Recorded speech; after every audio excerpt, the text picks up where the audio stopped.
All right, folks, this will be our second video in the 2.3 section.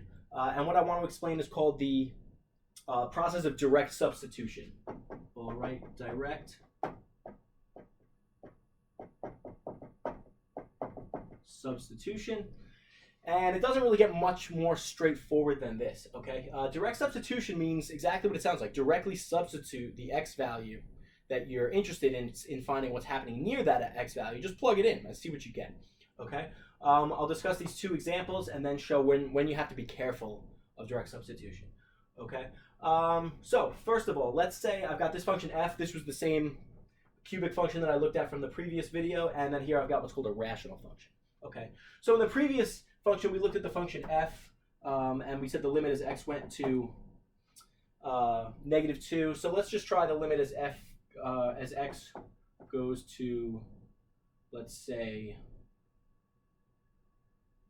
+2. All right, just for fun.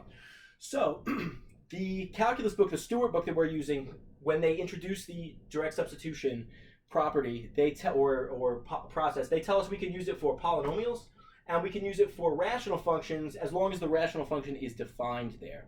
Okay, what does that mean? Polynomials are defined everywhere. I'm not dividing by any kind of x value, so I don't have to worry about dividing by 0. There's no radicals, so I don't have to worry about square rooting a negative, things like that. For rational functions, I'm going to have to be careful though, because rational functions is the ratio of one polynomial over another, and this bottom polynomial can cause problems, right? The bottom can't be 0, so we have to be careful about certain x values. However, for a polynomial, just resort to direct substitution, okay? So the limit as x approaches 2 of f of x is essentially f of 2. Actually, that's what, this is true for polynomials, and in this case, the rational functions when they're defined. So g wouldn't be good with 2 here, okay?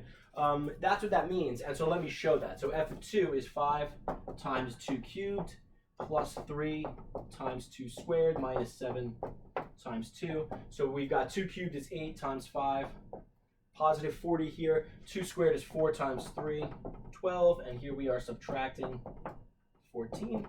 So we have 40, we add 12, then we take away 14, so I think 38 should be our answer, okay? And again, that really is also, that's f of 2 in this case. That's because that's what we did here. That's the same as plugging it in.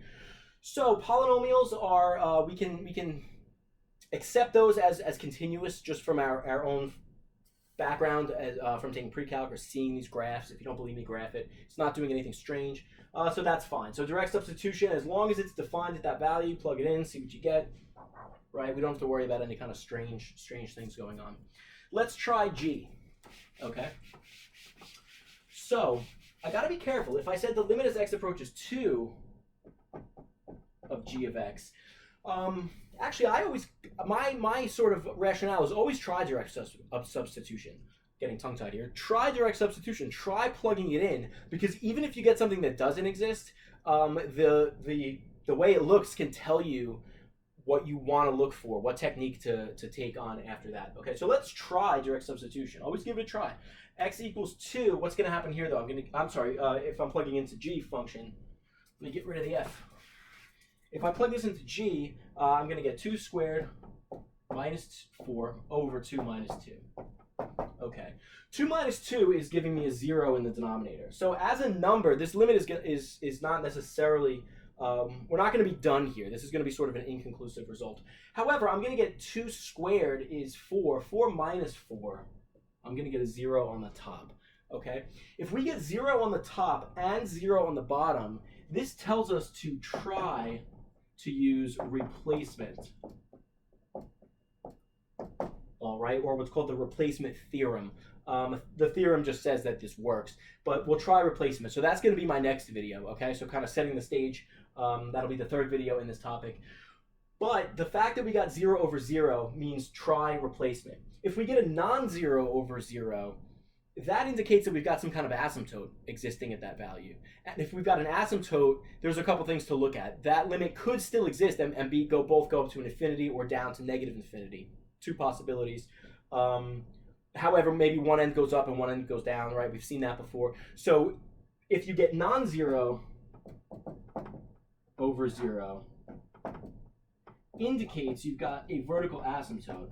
Okay, that could be maybe another video, but that would be different. Then we might not want to try the replacement theorem. Okay, so 0 over 0 means let's try the replacement. Non-zero over 0 means you have a vertical asymptote, and then you have to go a little further to investigate, though, what's happening from both sides, right, to decide if the limit is an infinity or not. Okay, so we'll come back to that. We will come back to this. However, I want to talk about direct substitution. So notice 2 was problematic here because this function g does not exist when x is 2, right? The fact, and it's the 0 in the bottom that means it doesn't exist, right? That's the problem. 0 on the top, in and of itself, is okay.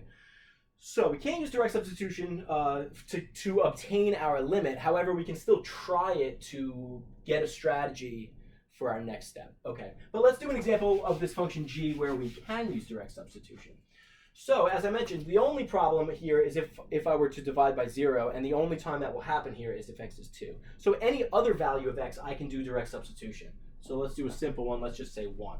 Okay, so the limit as x approaches 1 of this function, let's try direct substitution.